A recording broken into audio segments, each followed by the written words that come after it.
The U.S. Naval War College is the Navy's home of thought. Established in 1884, NWC has become the center of naval sea power, both strategically and intellectually. The following Issues in National Security lecture is specifically designed to offer scholarly lectures to all participants. We hope you enjoy this upcoming discussion and future lectures. Good afternoon and welcome to our second Issues in National Security lecture for this academic year. I'm John Jackson and I will serve as host for today's event. I'd like to note that we're gathered here together in person and also have a large audience dialed in on Zoom. Particularly pleased to have young officers from the Navy Supply Corps School, Naval Justice School, other branches of OTCN, and Admiral Verma. We're very pleased to have you with us this afternoon, so welcome one and all. Over the 2024-25 academic year, we will be offering 10 lectures from some of the best scholars in the world from our resident faculty. This is intended to share a portion of the Naval War College's academic experience with the spouses and significant others of our student body. We also welcome participation by the entire Naval War College extended family, including members of the Naval War College Foundation, international sponsors, civilian employees, colleagues throughout Naval Station Newport, and others from around the globe.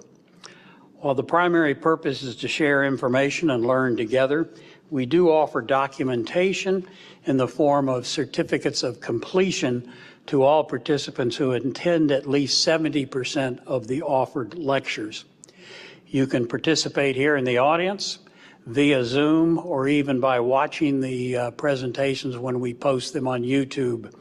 So we ask you to keep track of how and when you participate, and we'll ask you to self-certify your completion toward the end of the series. Let me highlight the schedule for the rest of the academic year. A little hard to read some of that, but I'll touch base. After today's lecture on the 11th of February, we'll be talking about China's Navy. 25 February, we'll be talking about wargaming here at the Naval War College. On 11 March, we'll talk about space and national security. 18 March is my favorite. 50 years ago, on the 17th of March, Johnny Cash was on the stage at Spruance Auditorium and did a 2-hour concert. Well, we're going to replicate that concert. We've hired somebody that looks like him, sounds like him. We've got recorded music from that event. The recording was made by a young 10-year-old girl related to Johnny Cash. In 1987, she became Miss America. And so we're lucky to have her recording available to us. So we're going to do that a little later. We're going to do that from 1900 to 2030 in what we call a contemporary civilization lecture. So again, it'll be available in person in Spruance Auditorium and via Zoom. Moving ahead, on April 22nd, we will have Russian mercenaries as the topic. April 29th, war fighters and strategic empathy, interesting concept. On 13 May, Porter Halliburton, who was a POW for eight years in Vietnam, will be speaking about his experience. We bring him back every year so he can talk about how he survived that 8 years in the various prisons in Vietnam. And that'll be done in the morning between 10:30 and 12, again, connected with the resident program, but again, you're welcome to participate. And on the 27th of May, Professor John Maurer will be talking about Churchill and America. So a lot of interesting and exciting things. We encourage you to participate in as many as you can. Okay, on with the main event. At the conclusion of the presentation, we'll take some questions.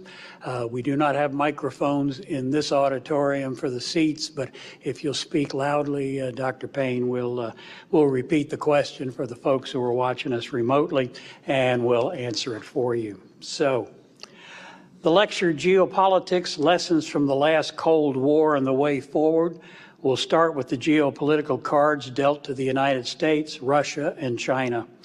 While the United States and its partners, our allies, are attempting to maintain a maritime global order to foster trade, China and Russia are great continental powers increasingly fixated on dominating territory. These differences have precipitated a second Cold War. The second section will examine the views of those on both sides who oversaw the end of the last Cold War, and will try to explain how democracies won that without fighting a hot war. And the final session will suggest some possible ways that forward, based on geopolitical hand that the United States hold, the potential strategies that such hand can support, and the strategies that proved most fruitful the last time around. Our lecturer, Sarah C.M. Paine, the college's William S. Sims University Professor of History and Grand Strategy, has published Wars for Asia, 1911 to 1949, Japanese Empire with Bruce Ellerman, Modern China, Continuity and Change, 1644 to the Present, and 5 co-edited books on naval operations. The Economist just featured her in its annual special issue, The World Ahead 2025. I'm pleased to pass the microphone to one of the college's most well-known speakers, Dr. Sally Paine.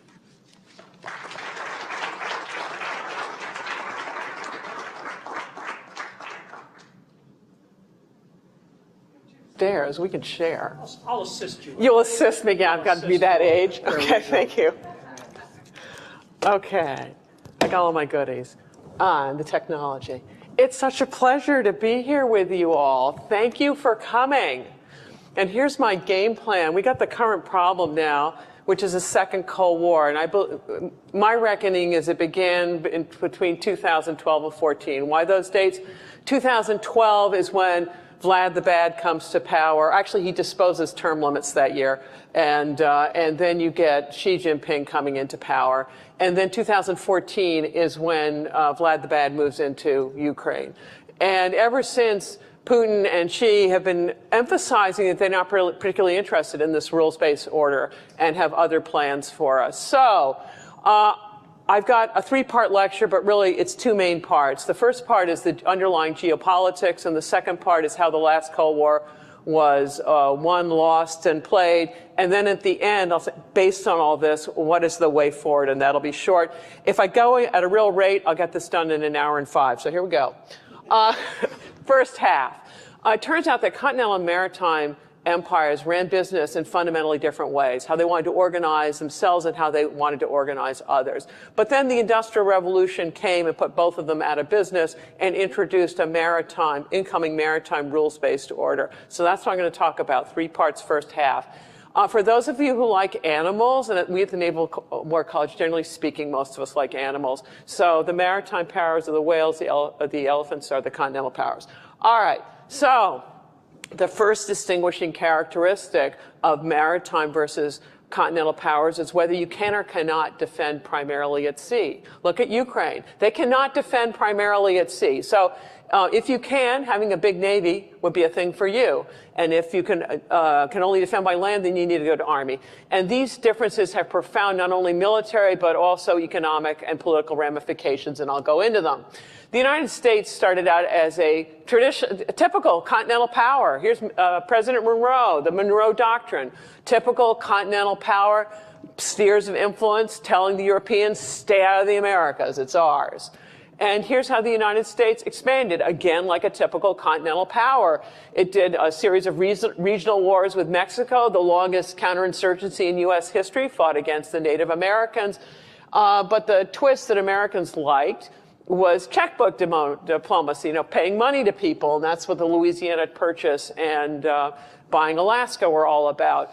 And Americans had a name for this, and it was manifest destiny. It was the obvious manifest fate of America, the United States. We appropriated the name for the entire continent to own at least North America. And this painting, which today goes by the politically correct name of a Westward Ho, at the time of painting was called Westward the Course of Empire Takes Its Way. It hangs in the Capitol. Apparently it's some part of the House of Representatives. So Americans in the 19th century considered themselves an empire, proud of it.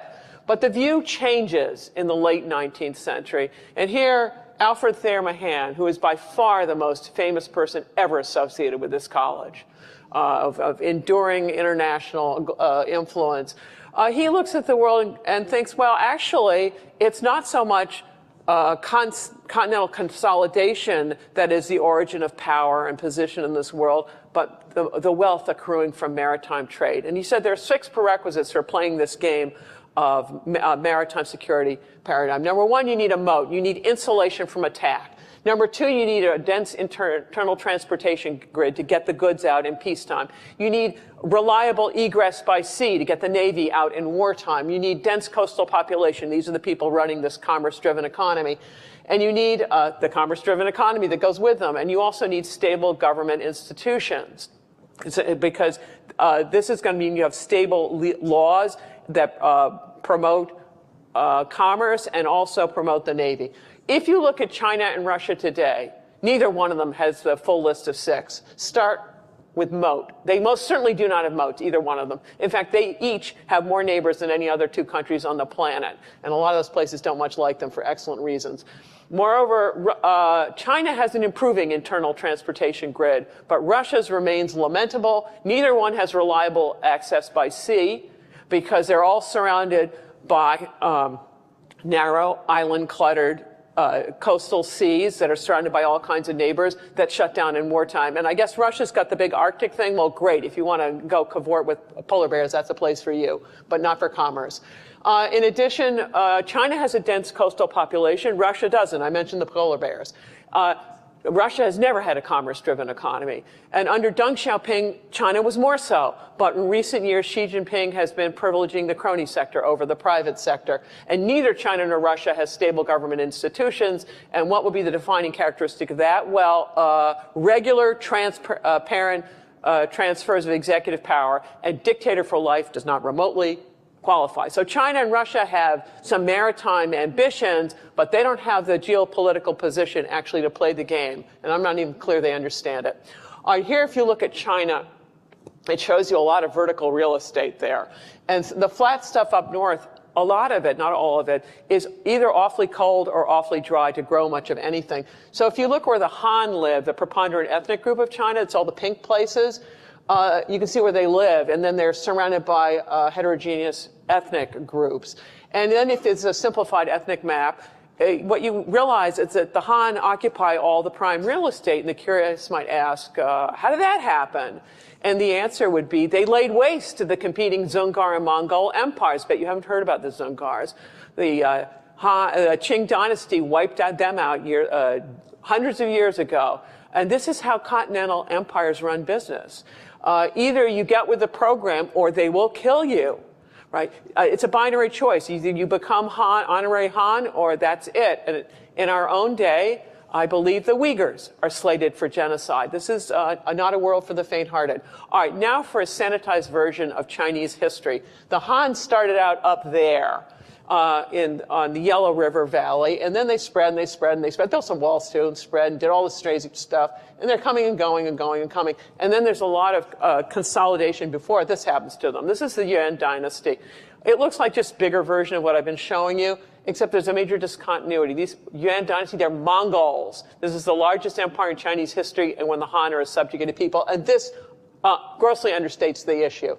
The Mongol Empire went all the way west to Hungary, and they're expanding over the Eurasian plain.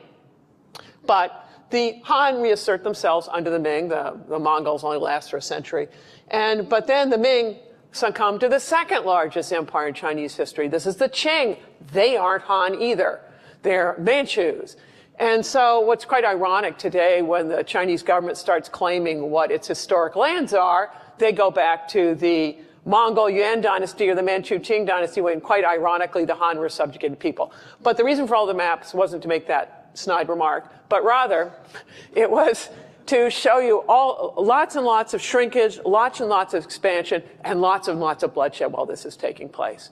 The Chinese have been raising an army and arming armies denominated in hundreds of thousands of people for thousands of years. The West does not do this, certainly not on a regular basis. until the Napoleonic Wars. So it's quite a world, this continental world. And just to let you know how Russia did it, the Russians, their expansion from the Grand Duchy or whatever it was of Muscovy is like Mongols in reverse. They're going from west to east across the Eurasian plain. All right. If you look at Russia's no-kidding enemies circa 1900, there are lots of them. Because although in this world of empire you're leveraging internal lines of communication, it comes with a corresponding disadvantage of multiple neighbors. And so these are Russia's, no kidding, security threats. It's very different from the security world of Britain with its 360-degree you can't get me vote. Lots of people have come to get Russians over the years, the Swedes, the Mongols, the French, the Germans, and most recently in the Cold War, the West. But each time the central position allowed them to rise again. And here, in this sort of world, power is a function of land. Neighbors are dangerous. Even the itty-bitty ones can cause problems because the instability can spread over the border. And the big ones, if they've got an attitude, are dangerous because they may come get you. So the purpose for an army in this world is not the maritime power army, which is expeditionary warfare. The expedition means you cross the ocean to go somewhere else.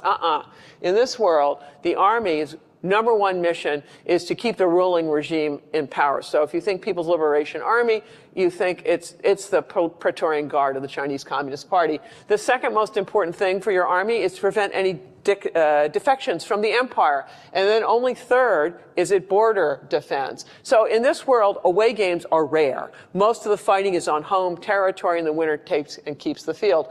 Now, this is going to give you some of the mathematics of all this, of the costs of the home front, main front. So these are deaths in World War II, a lot of Axis deaths, military deaths, and then a lot of Allied land power deaths, high numbers.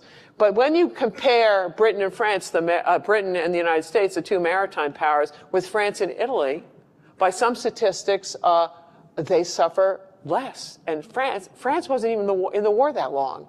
And then if you add in civilian deaths, the difference between the maritime deaths and the continental deaths just skyrocket. And why is this? Because in the continental world, a lot of the fighting happens on home territory, particularly if you lose. So your citizens have no sanctuary from this, and there are a lot of deaths associated with it. No country in their right mind wants to fight on the home front, main front. It's just so costly. Continental powers just don't have a choice. Maritime powers, it's a great point of strategy of whether, and if you do, when you're going to get involved. But there are certain advantages if you win on the main front, home front. Because, for instance, Stalin, he wins World War II, wherever his Red Army is. He keeps Eastern Europe, but it comes at the cost of millions and millions of Soviet deaths to do this.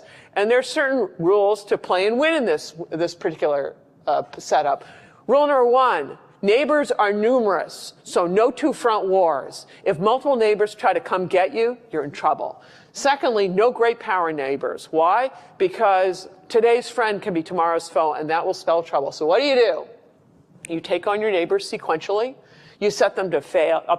You destabilize the rising, ingest the failing, set up buffer zone in between, and you wait the opportune moment to pounce and absorb. That is Vladimir Putin's game. Better yet, you get the neighbors to do the work for you. You sow their mutual resentments by deluging them with fake news and anything else you can think of, so that Russia can play the role of a jackal state to steal the kill made by others. Well, if this is your security paradigm, you're going to surround yourself with failing states. Look at Russia and China. They have some of the most dysfunctional places on the planet on their borders. Are they unlucky, or are they complicit? Also, there are no enduring alliances because people figure it out. Eventually, the hegemonic power only offers trouble in the long run. And there's also a tendency for overextension. Like there's no counsel on how much is enough, territory is enough before you choke on it. But before you dismiss this security paradigm, understand this is how the great civilizations of Eurasia ran business. They didn't care about collateral damage, killing a bunch of extra people. This paradigm is all about wrecking things, killing people to get territory. And you've seen it operating in real time in Syria and in Ukraine. All right, here's the problem for the likes of Vladimir Putin. In this world, if you botch strategy, your known world can just vanish forever. And this is what happened to Imperial Russia, Imperial China, and many of these great civilizations of Eurasia. And I love this picture of an aristocrat's ruined palace or whatever it is in Russia, because those whole social classes were wiped off the face of the map by the Bolsheviks for messing with their strategy. So the continental world is a world without insurance policies. Here's the maritime world. It's different. I love this picture. I don't know how accurate it is, but it shows all of the commerce that's going on in the 19th century, and shows the Atlantic, a very busy place, the center of the world economy. And all of these sea lines of communication are connecting trade from all the coastlines. They're traversing the ocean, which is a commons, a shared space. Think about it, in our own highly networked age, the seas are the world's original network, potentially connecting everyone with everything. And this maritime world begins, or it goes back further, but certainly it's up and starting with the ancient Greeks, who have this rimland empire along the Aegean and Ionian seas, where they're making a lot of money from trade. Roman Empire, similar idea. A rimland empire, very different from the consolidated empires of Russia and China. And look at the terminology: Mediterranean, Mediterranean lands. It's the sea among the lands. Whereas the name for China is Zhongguo, Zhong, central, Guo, kingdom, the kingdom among the kingdoms. One piece of vocabulary emphasizes the centrality of the sea, the other the centrality of the land. Now, the Silk Road connected these two worlds, East and West, and there has been much money to be made on East-West trade for a very long time, and whoever controlled the western terminus there, a big toll booth, made a lot of money. For a while, the Muslim conquest settled that problem, but then for a while, no one controlled the rimlands, and this is when the Crusades take place, which is in part of who's going to control the toll booth. For a long time, the Ottomans settled that problem. They controlled it. And therefore, the Spanish and the Portuguese got creative. They decided to get to Asia the long way around, except they bumped into the New World, new to them, not so much to other people, bumped into gold and silver, and decided to forget about the high-end dinnerware. They're going to do heavy metal instead. So the Dutch are the real people who focus on an empire that's all about trade and their trading bases. Their problem was their exposed position in Europe, so that they could be defeated in Europe. So the real pioneers of maritime empire are the British.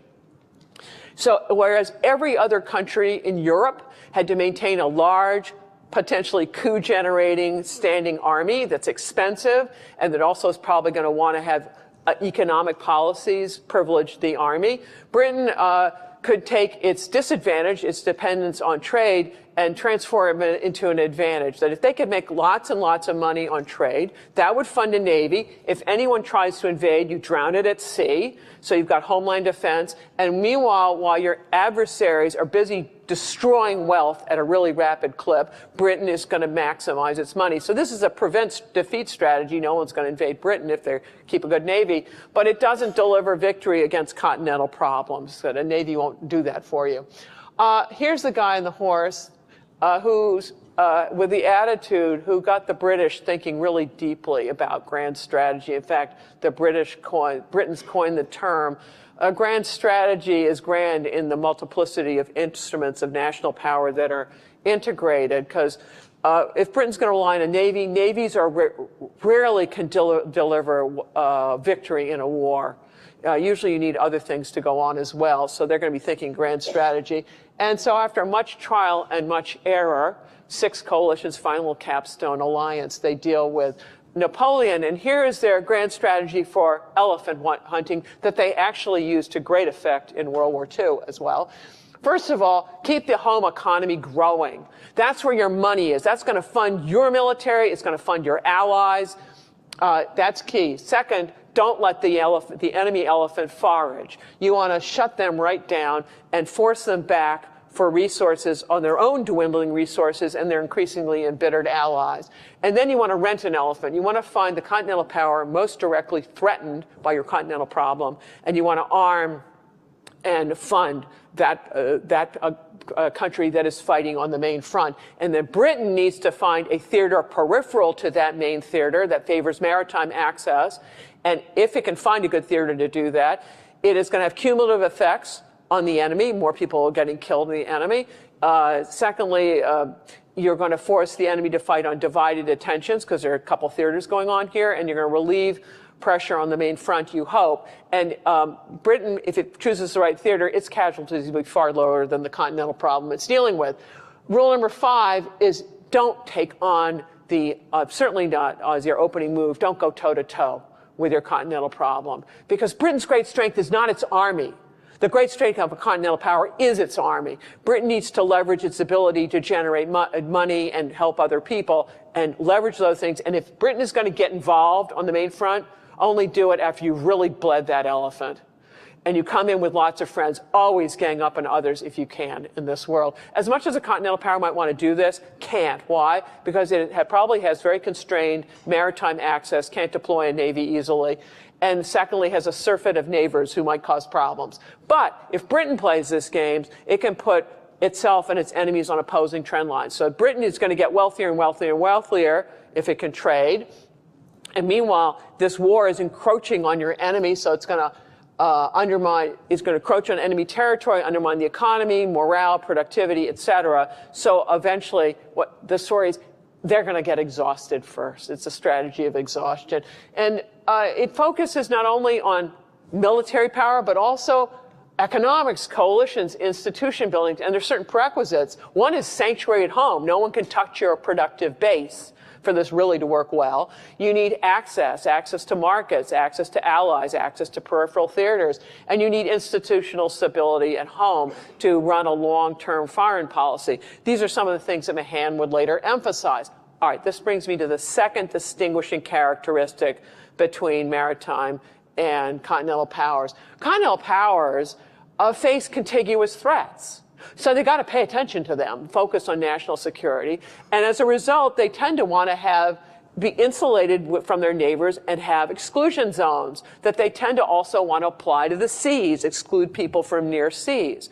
Maritime powers, because of their comparative security of a moat, are all about trying to make money by doing international trade. And so they want access to international markets, and therefore they want the seas to be a commons that everyone can share. So the second distinguishing characteristic is a focus on insulation from landward neighbors versus access to markets, and therefore a desire for closed or open seas. We're starting to get to two very different world orders here. All right. That's it for empires. The Industrial Revolution upended both types of empires because it introduces economic growth, whose compounding effects were truly revolutionary. The Industrial Revolution starts in Britain, and after the Napoleonic Wars settle down, it moves to the continent. It's been making its disruptive path around the world ever since. And you can see it's based on a combination of institutional and technological factors. What it does is it changes the currency of international power. Formerly, power was a function of land, right? That's where you get your commodities that you can buy and sell. That's where you get your peasant conscripts to man mass armies. Well, once you have compounding growth, the source of power in this world's money that's going to come from trade, industry, and commerce. And it is the most disruptive effect for traditional societies the globe over. Suddenly, their security paradigms don't work anymore.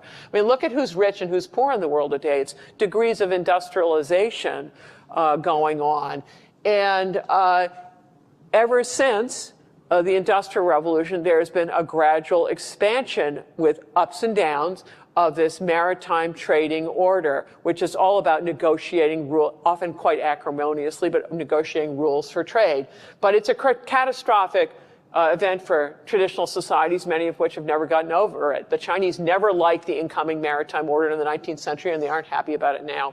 This guy, Malcolm McLean, really sets things moving on the expansion of the maritime order. He ran a trucking company, and he took his trucks, minus the chassis, and put them on ships, what we call containers, and this radically reduced shipping times, loading times, so it becomes so much cheaper to send things by sea than by land.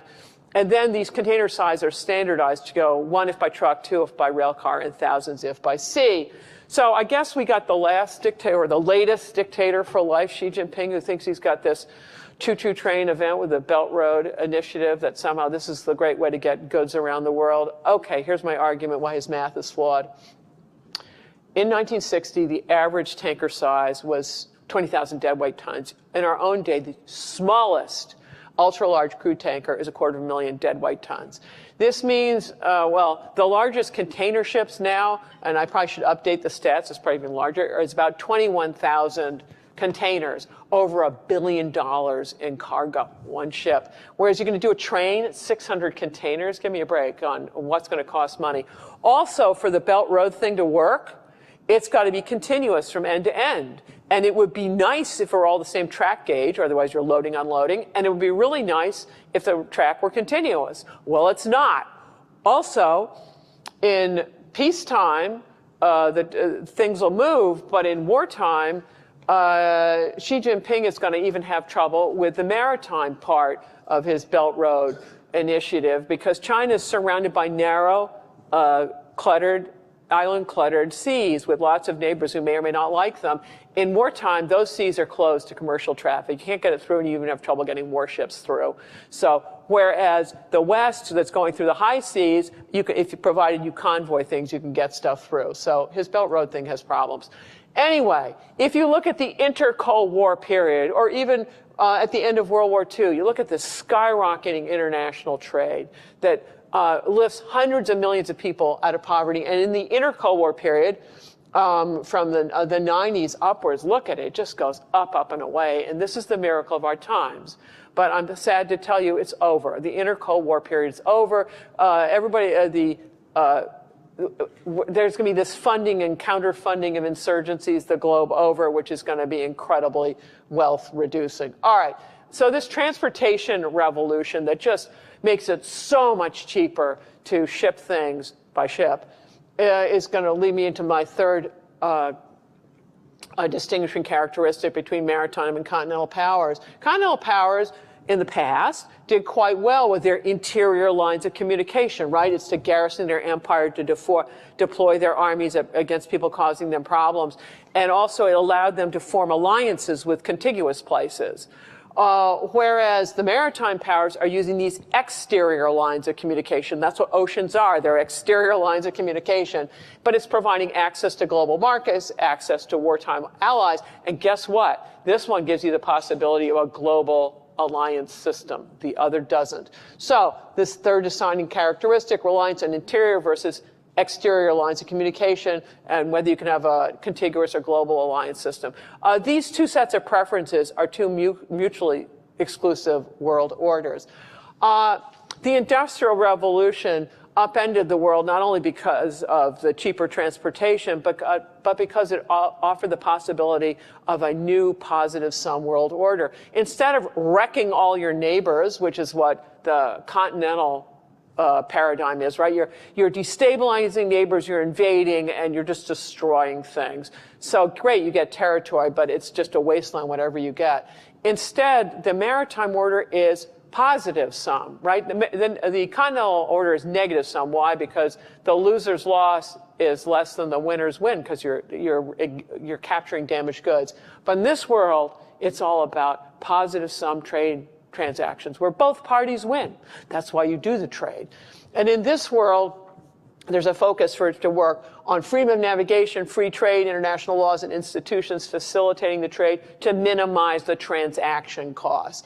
And the insurance system for all of this are alliances, so that countries that aren't maritime by geography, if they join up with enough other people, they can all come out in force with various instruments of national power to deal with the continental problems that are going on. And here is the insurance system for all of this, created by the greatest generation, the World War I generation, not the World War II who claimed it. World War I generation who were conscripts when they were young, trying to raise families during the Great Depression, and then they're the strategic leaders of World War II. They decided that, and they'd send their kids to fight World War II. They decided that the solution to World War and Great Depressions was institution building on a global scale. And they're the ones who really rapidly build. They get the UN going, the IMF, NATO. You're going to get the predecessor institutions of the EU and World Trade Organization to hold the peace institutionally. And it did in the industrialized world until Vlad the Bad worked his magic and Ukraine decided to overturn the chess table. All right, the maritime world is invisible. And here's why. It took me working here 15 years for it to dawn on me what was going on. It has to do with the difference between negative and positive objectives. The continental world's all about positive objectives. You're taking land, and when you take it, or even when you're trying to take it, you're wrecking things so people can see what's going on. The maritime world, particularly if you're successful, is about negative objectives. You're preventing stuff from happening. So in this continental world, operationally, you can have all these wins, but actually you're destroying wealth at the strategic level at a rapid clip. Whereas in the maritime world, so what are you preventing, particularly if you're the Navy? The Navy focuses mostly on negative objectives in peacetime. Not always, but mostly. And peacetime, by the way, is most of the time, or it has been of late. The Navy is preventing the destruction of the global trading system. That would be an important mission. Preventing limits on freedom of navigation.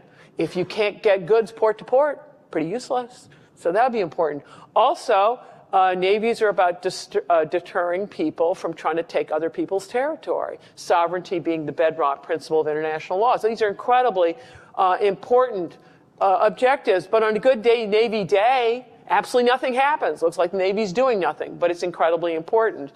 And so maritime powers, the way they hold it together with alliances, diplomacy, sanctions, embargoes, containment, all kinds of things going on, the Navy's deterrence, blockades, commerce rating.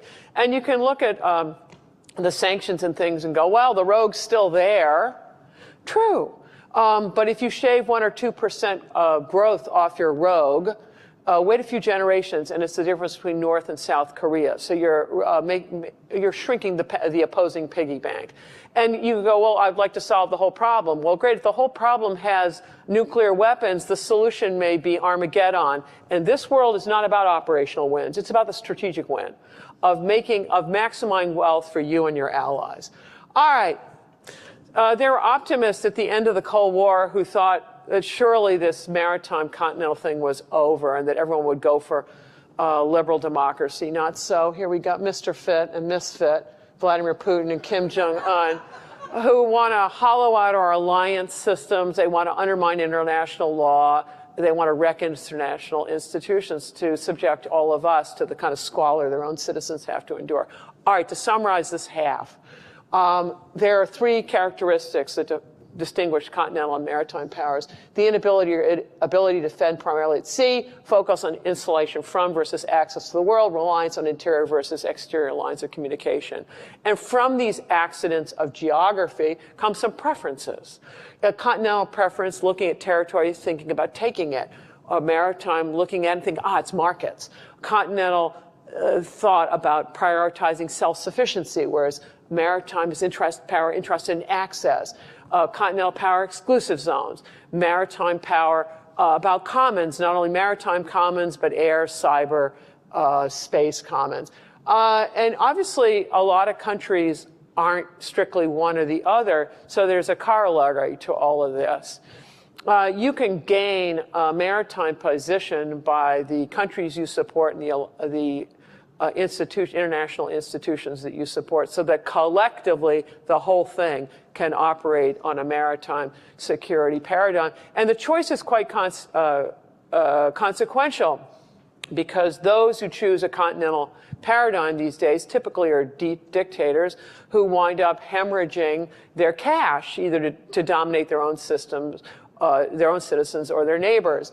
If you think about China, by rejoining the maritime system under Deng Xiaoping, it was amazing, transforming a very poor country to a far richer country. But these older continental predilections still exist, and they seem to be taking a U-turn on this road.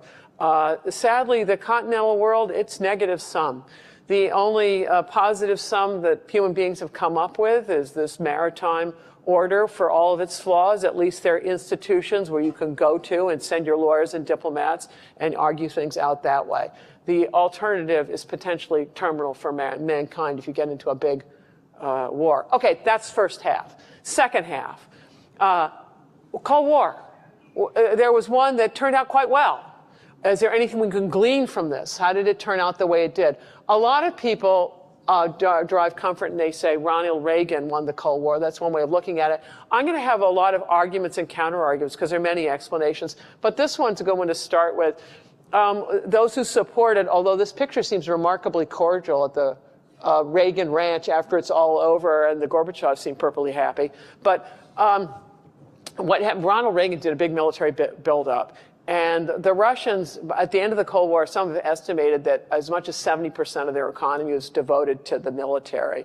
And it was absolutely suffocating. And if you think about the Germans, the Nazis in hot war, they only spent 55% of their economy on this stuff. And so it was a problem for the Soviets. I'm going to be quoting a lot of Russians today because they thought deeply about what happened to their country. How they lost the Soviet Union, the empire, and indeed the world as they knew it. Here is Valentin Fallon. He was a long-time serving Soviet ambassador to Germany. And he said, look, the American strategy of our exhaustion in the arms race, it just wrecked our quality of life. And also, Russia had an arms race not only with the United States, but also problems with China. So the arms race plunged the Soviet economy into a permanent crisis. And here's Georgy Arbatov, who was the Soviet prime expert on the United States, who's watching Reagan funding anti-communist counterinsurgencies all over the world. This is how you destroy wealth, by having both sides funding insurgencies. And in Afghanistan, he goes, yeah, we got our Vietnam. Problem for us. So some would argue that U.S. victory in the arms race, that determined the victory in the Cold War. Okay, I'm going to go through other presidents, and because there are other arguments, starting with Ford, Carter, and the Helsinki Accords. For the longest time after World War II, the Soviets really wanted to hold a European-wide conference for everyone to agree on their expanded World War II borders. And for the longest time, the Europeans weren't interested. But then by the 70s, they're sick of all the drama. The United States isn't interested, but we show up. And then we say, we're going to have some human rights clauses in here, which we know they aren't going to respect. And lo and behold, this is the third basket of the human rights clauses of the Helsinki Accords.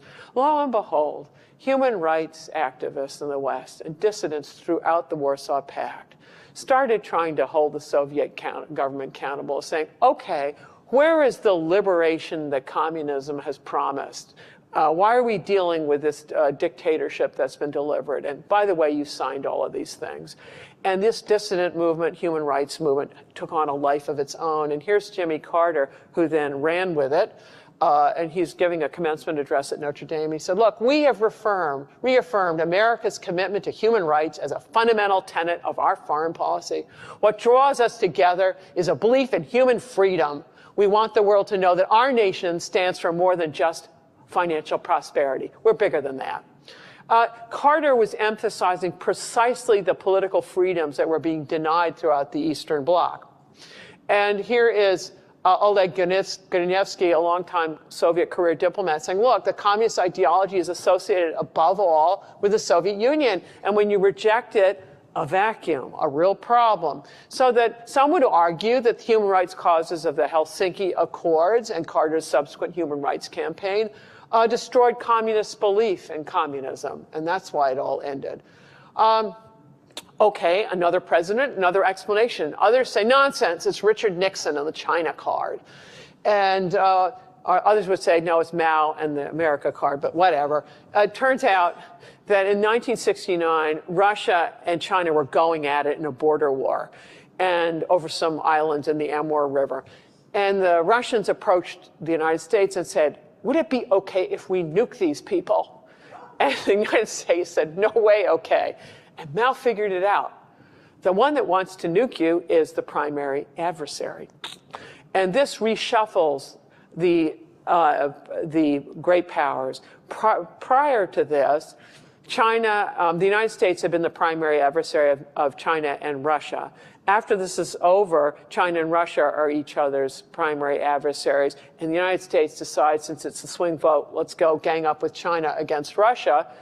And this forces Russia into a bankrupting militarization of its long frontier with China. It's already militarized its European frontier, but now it's got to put these mechanized nuclear armed forces there. Imagine if the United States had to do this on our long Canadian and Mexican borders. It would be bankrupting, and our economy is much larger than the Russian economy. So, great. The slides have just disappeared. Do we have anyone working on fixing the, So, thank you very much. I don't know what I did. I work magic on these things. Anyway, the appliances, I wreck them. All right, some would argue that the U.S. cooperation with China fatally overextended the Soviet Union. But another way is to put together all of these presidents to say each one offered open opportunities for successors. So Nixon plays the China card, which then Ford keeps using and then starts playing the human rights card. Carter runs with that, begins a military buildup that Reagan really runs with. And this puts Reagan and Bush later operating from a position of military and ideological strength. So also for those who think that U.S. foreign policy wasn't consistent during the Cold War, you have it wrong. The policy objective was relentless: free trade, democracy, containment of communism. The two political parties, Republicans and Democrats, agreed on this. They had different strategies how to achieve it, but they agreed on that. All right, so someone would argue that Presidents Nixon through Reagan produced the cumulative presidential effects to defeat the Soviet Union. Others would say, forget this great man theory of history business. It's this platform, the nuclear-powered, nuclear-armed submarine that determined the outcome of the Cold War. Because under Carter, and then certainly under Reagan, there was a much more aggressive strategy of targeting Soviet nuclear subs in their home water bastions, and the Soviets were scared to death that they didn't have a reliable second strike capability. And so here you have Marshal Akhrameyev, who is in the United States, telling his hosts, we're surrounded. That's why we're concerned. We know that you know where our subs are, and we don't know where yours are. You, the United States Navy, are the problem. We'll go Navy. So the USSR could not counter technologically or financially the U.S. submarine threat and to its retaliatory nuclear forces. So some would argue this is why they had to settle in the Cold War. All right, so all the preceding explanations I've been giving you are naval explanations spelled with an E, as in staring at one's own. They're all about what Team America did or didn't do. So let's get to the other side of the tennis court net to see what Team Russia was up to. And here's Arnold Toynbee. He was one of the finest historians of the 20th century, observing that civilizations die from suicide, not by murder. So I've been talking about the murder, right? What other countries did to the Soviet Union. Now I'm going to get to the suicide, the self-defeating things that the Soviets did. So explanation number one, from looking at the other side of the tennis court net, is to say they lost the Cold War because their empire collapsed. That domino theory idea that was supposed to apply to capitalism, actually it applied to communism, because once the democratic contagion hit one Warsaw Pact country and demonstrations for freedom started coming with increasing frequency, they spread to the other Warsaw Pact countries. And the leaders of these countries no longer had the stomach for the kind of violence it would take to get the demonstrators off the street. So Gorbachev's ideas of glasnost, openness, and perestroika, rebuilding, they resonated throughout Russia and Eastern Europe. Russians hit the streets demonstrating for political freedoms, and in Eastern Europe, they hit the streets demonstrating for freedom from the Soviet Union, and the Soviets may not have gotten that distinction. But Gorbachev was all about encouraging people to reform, and so he didn't send tanks into the Eastern Bloc. He said, you need to do political and economic reforms the way we are. And these reforms started in Poland. Poland had quite a history that goes back with it. It's been suffering severe unrest periodically, 58, on and off, and then a big time in 1980-81. This is when Solidarity, the workers' movement, gains a national and an international reputation. It is the only independent opposition movement of any Warsaw Pact country. And then in 1988, it gets really bad because the economy is a mess. The government needs to raise staple prices because the budget's broke. And Solidarity hits the streets, and the government is afraid of the economy going to free fall. So they offer Solidarity a place at the bargaining table if they'll call off the strikes. And a complicating factor in Poland is the Roman Catholic Church, an institution of enormous legitimacy, and which had a partiality for Solidarity. Okay, so these talks started taking place in February 1989, the roundtable talks. And here's Soviet advice to the Poles. You got to find some quick solutions. You're an itty-bitty country, so if you make mistakes, they'll be itty-bitty mistakes. But if we make them, they'll be big. They got that one right. The Communist Party in Poland decides to hold elections. And those elections were held on the very same day that Deng Xiaoping calls out the tanks and you have the Tiananmen massacre. Two very different solutions. And the Communist Party thought in Poland that they had it under control. Why? Because they thought they had these party-designated seats that would make sure they controlled everything. So, not so much. What happens is Solidarity wins every seat but one for which it could compete, and in the party-designated seats, the party only gets 3. And who gets all the rest of them? The box on the ballot called none of the above. That's the end of Communist Party legitimacy in Poland, and then further democratic reforms are on the way. The demonstrations cascade into East Germany, which in the past had always sent out tanks. Well, would-be tank man Erich Honecker was already out of a job because his disastrous strategy of living off debt since when he came in power, I think it's 71 or something, had just wrecked the place. So he had been forced out. Most of the Politburos resigned. By the time you get to November 9th, they issue some new travel rules. Why do we care about travel? Here's why we care about travel. And what's left of the government, this Gunter Schabowski is at a press conference and he's being asked, well, what are the travel regulations going to be implemented? And so instead of admitting he didn't know, he winged it and he said, immediately. Well, immediately, huge crowds started massing at the 6 gates of East Berlin. And at one of them, the border guards decided that discretion is the better part of valor. They opened it. And people just streamed into West Berlin. And within a week, over half the country had visited West Berlin. And it was a pivotal choice, a pivotal event. And like the Polish elections, opening the gate, there's no going back to the way the world was. It's over. So Gunter missed that one. All right, and here is Anatoly Kovalyov's take on it. He was a longtime deputy foreign minister in the Soviet Union. So you can look, and there was no confidence whatsoever. The Soviets had no confidence whatsoever whom the East German army is going to shoot, us or the demonstrators. Same thing for the Poles and the Hungarians. Great, with an alliance system like this, you got troubles.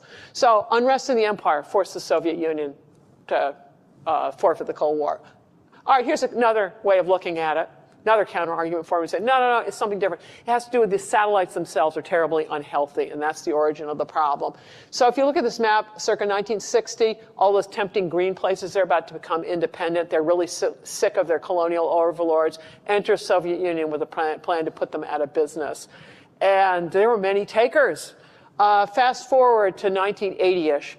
And you can see all the promising pink places where the Soviets have got all kinds of new friends. Well, here's the problem. In the late 70s, commodity prices, including oil, go way down. And these places depend on that. The Soviet Union, for some years, as much of its government budget as 55% was based on oil. So not only did the non-performing pals have no money and need bigger subsidies, but the Soviet Union was less in a position to subsidize them with its deep bench of these places. And most problematically at all, Soviet Union's own internal nationalities simultaneously erupt, and they all want to secede.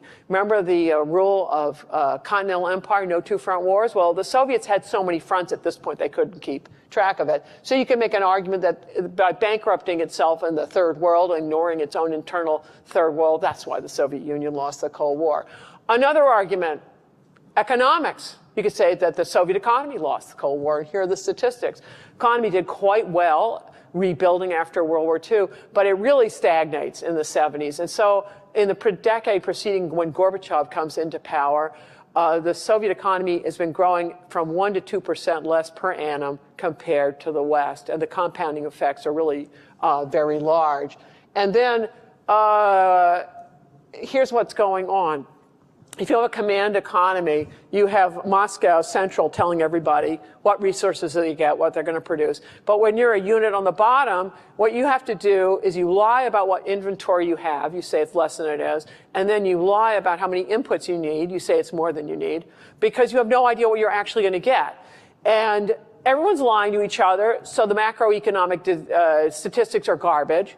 So people are allocating capital and labor without really knowing what their true values are. No one has any idea of consumer preferences or what productivity is. So the misallocation is horrendous, and no one figures it out until it's catastrophic. And so under Gorbachev, oil prices have tanked. This mess is starting to deliver troubles. And economic growth goes negative.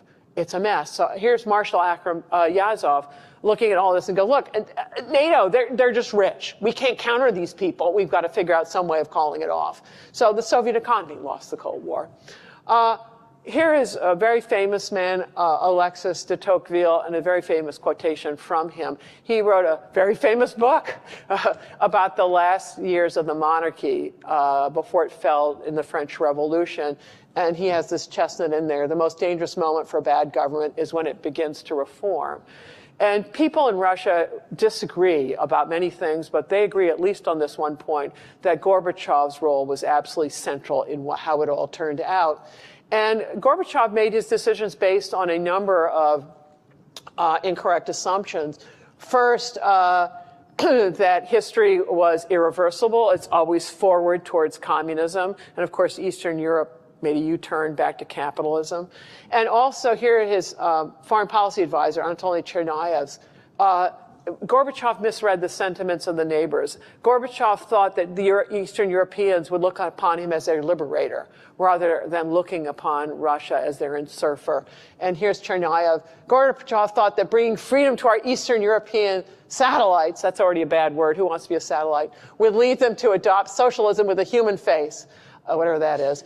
He made an enormous mistake because these countries brutally turned their back on us.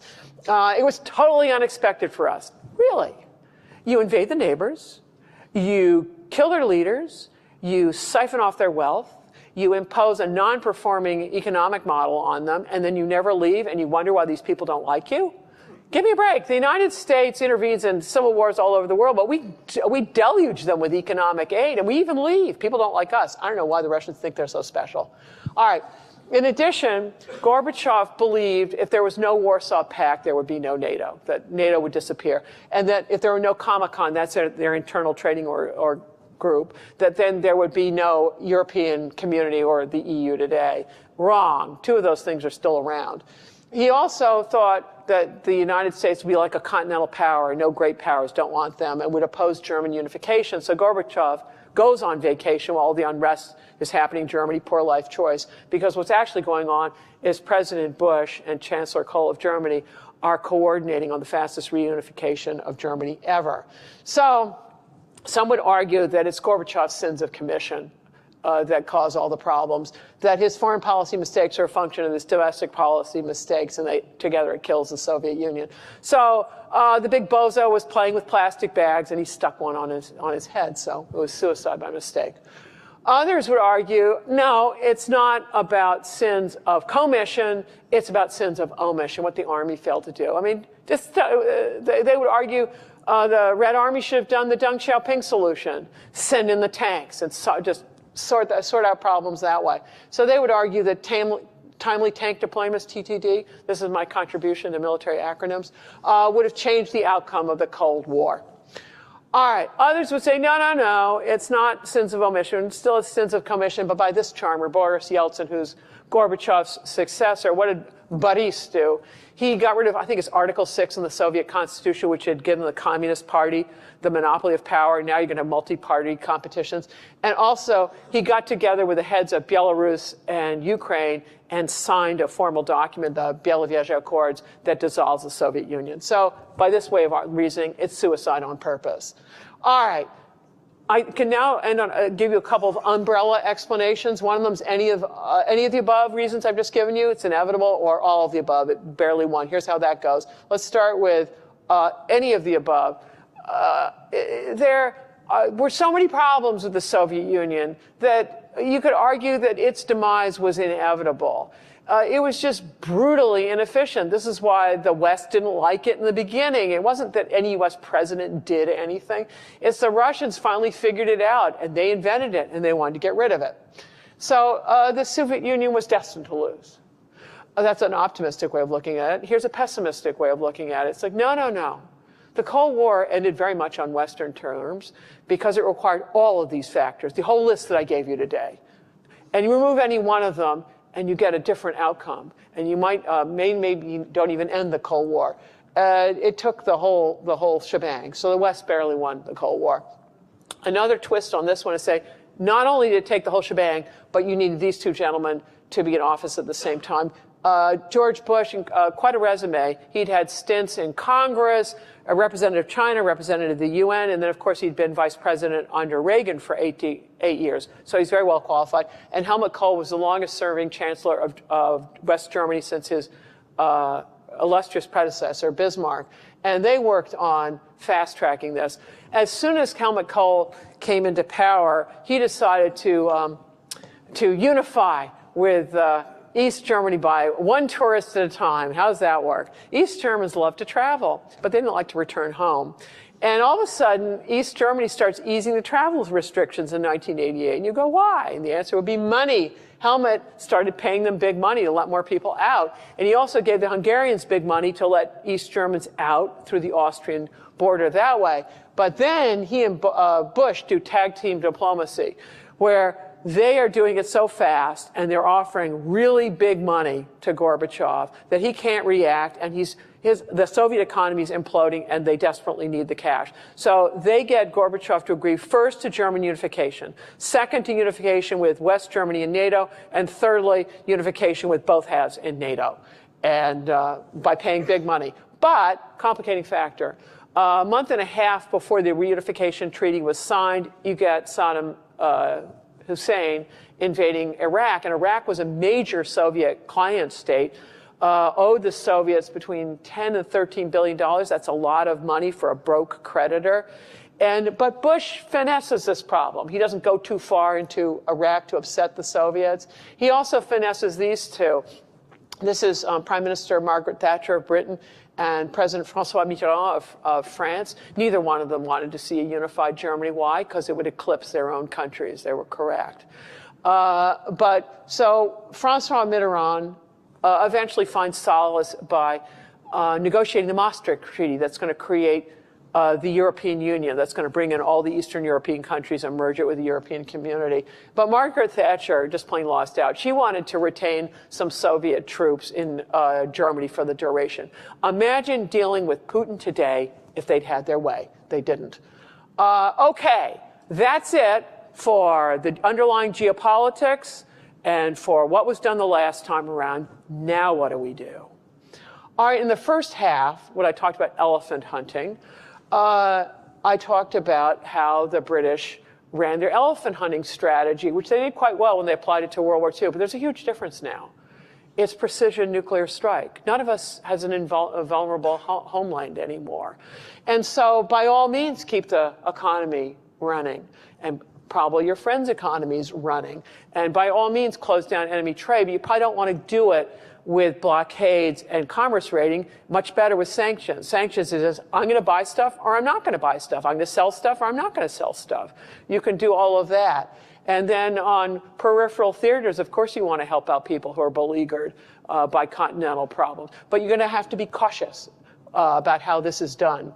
The goal of maintaining prosperity hasn't changed. If you think about how it worked last time around, the West, Japan, South Korea, all together parried the nuclear threat. No one threw a nuclear bomb at anyone. All maintained economic growth.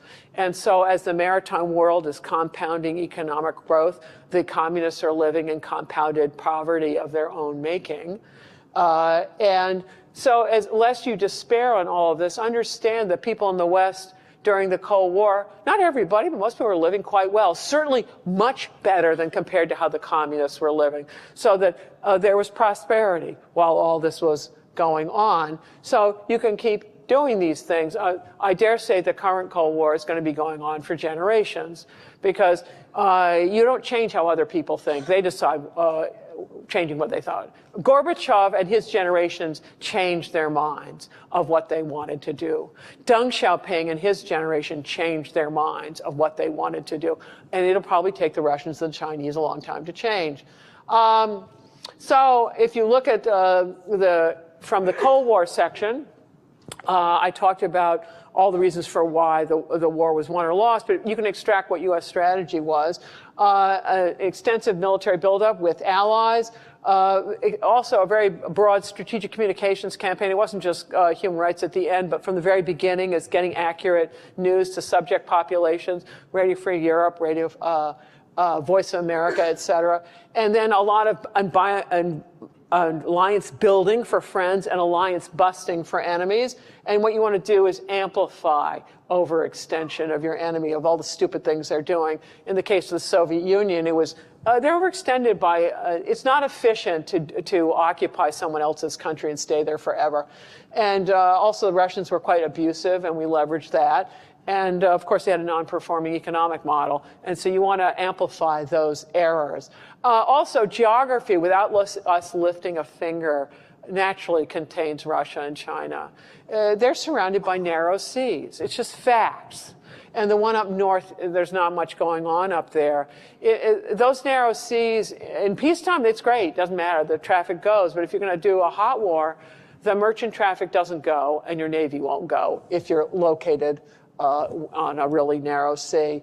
And if you look at Putin and Xi and whoever else is bothering you lately, it isn't a coherent alliance system. You've got basically a bunch of Eurasian dictators.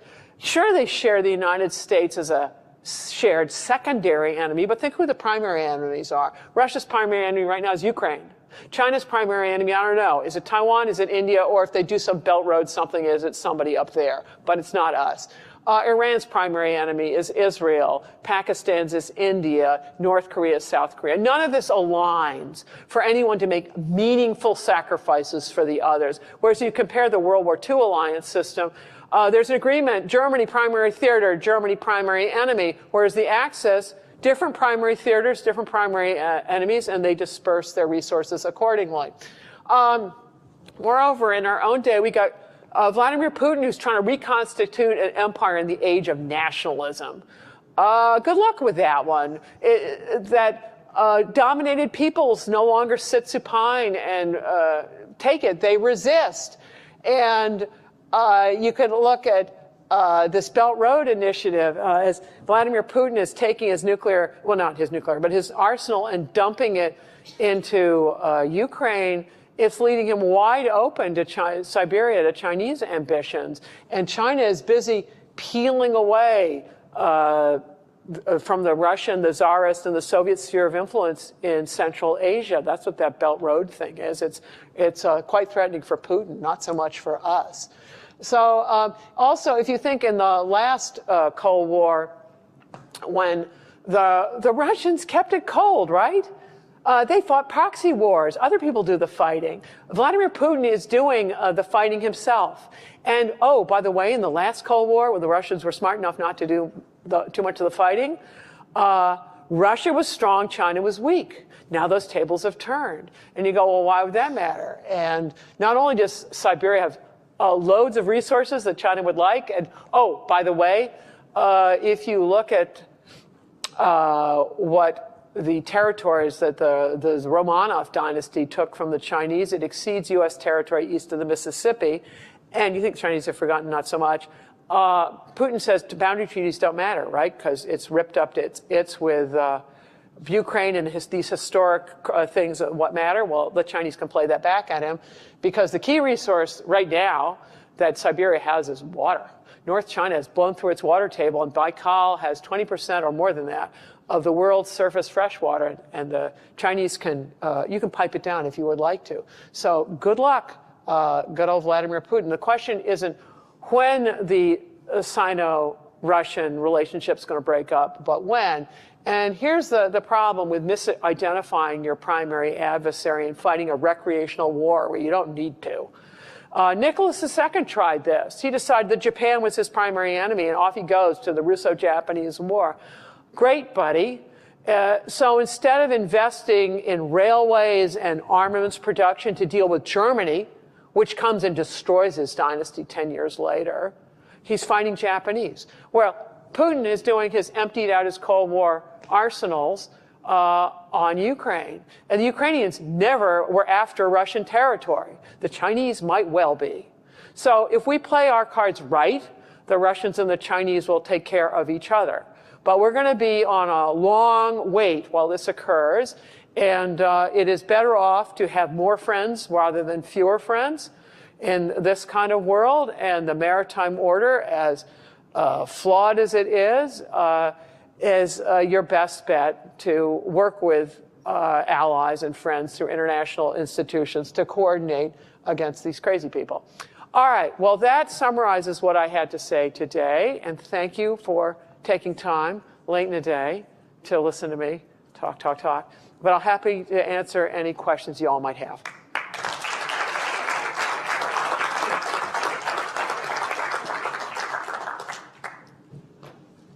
Okay, we're going to pass out the pop quizzes, and nobody gets home unless you get an 80. So, now, no quiz, but do you have any questions?